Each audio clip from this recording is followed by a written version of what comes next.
Kumusta mga kaibigan, mga susunod na bayani ng pagbabago? Narinig niyo na ba si Jose Rizal?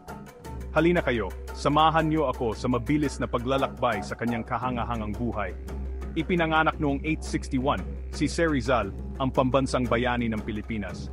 Hindi lang siya basta mandirigma para sa kalayaan, isa siyang doktor, manunulat at revolusyonaryong palaisip.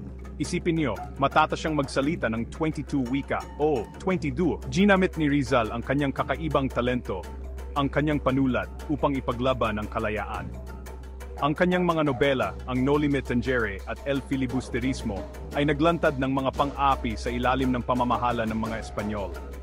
Ang mga akdang ito ang nagpasiklab sa apoy ng revolusyon. Naglakbay siya sa buong mundo upang humingi ng suporta para sa kanyang layunin, ngunit hindi niya kailanman nakalimutan ang kanyang bayang sinilangan. Naniniwala si Rizal sa mapayapang reforma kaysa sa marahas na rebelyon. Ang kanyang pangarap, isang Pilipinas kung saan ang edukasyon at pagkakapantay-pantay ang namuno. Ngunit ang kanyang pakikipaglaban para sa kalayaan ay may kapalit. Noong 1896, siya ay pinatay. Ang kanyang kamatayan ang naging mitsa para magkaisa ang mga Pilipino at ipagpatuloy ang pagkipaglaban para sa kalayaan.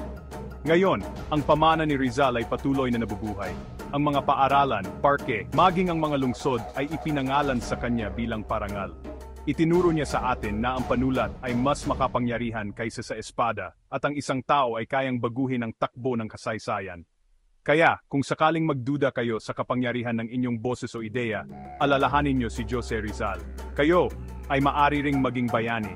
Patuloy na mangarap, patuloy na magsumikap, at huwag magsawang matuto. Salamat sa panood. I like at i-share kung na-inspire kayo. Hanggang sa muli.